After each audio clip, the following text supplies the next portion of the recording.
Here's my Taranis, and I had a little accident. This was sitting on the seat and it slid off and it busted this switch. Then I tried to flip the switch back to all the way forward so the transmitter wouldn't make errors when it turned on. Now when I shake it, if I shake it real hard like this, it'll flip back and forth between the different air modes. So today I have a new switch to put in. So to get into this Taranis shell, we need to take out the 6 screws.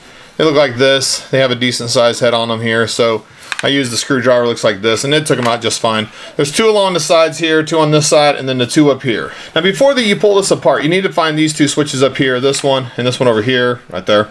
And you need to put your fingernails in here and untwist these screws here just a little bit. And by the screws, I'm really talking about the little deal. Looks like this. You need to take this, just get it loose because you don't want it to hold the 2 shells together when we go to pull it apart. Same thing over here.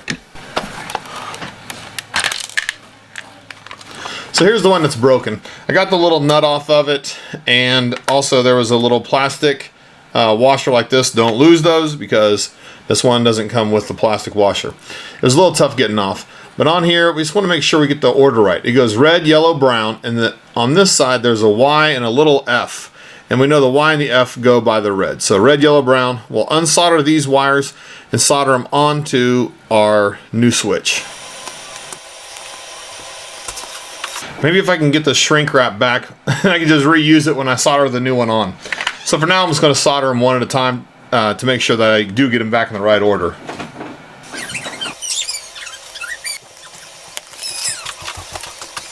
I'm going to tin up these new pieces here for the soldering joints.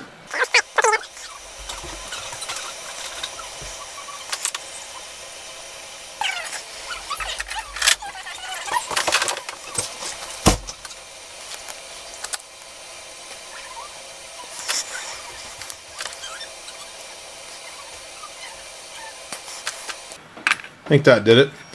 Let's see how it looks. Looks fair. Okay, that's good enough. Push these back down on here, and I sliced a couple of them, so we'll see. Hopefully they just go on. There we go.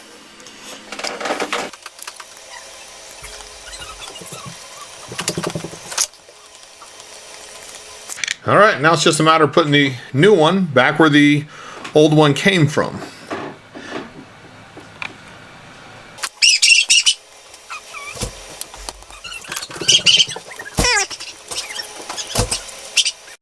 So when we put this back together, we want to make sure this brown cord is toward the back. Over here is the front of the Taranis, and this is the back. So we'll go ahead and fold this other top part over, and hopefully we'll line it up and get it put back together. When you're putting the front and the back together and you see any gap in here or on this side, chances are your switches here aren't lined up quite right. Go ahead and pull it apart again, line the switches up, and then give it a little squeeze and try to get it back together, and it should just be perfect right through here without any pressure putting on it. And once it's back on, then it's a matter of getting these little nuts back on and tighten them up. And again, I just tighten them with my fingernails, put one on each side and just give it a good twist. And also get the 6 screws back in, the 2 up here and the 2 down either side.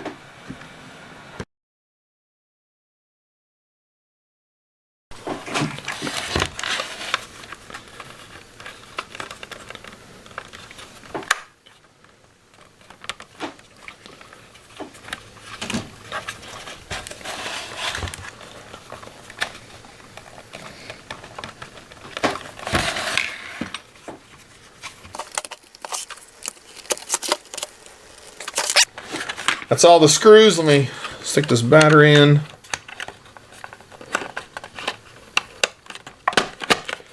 Let's see if it works. We'll turn it on.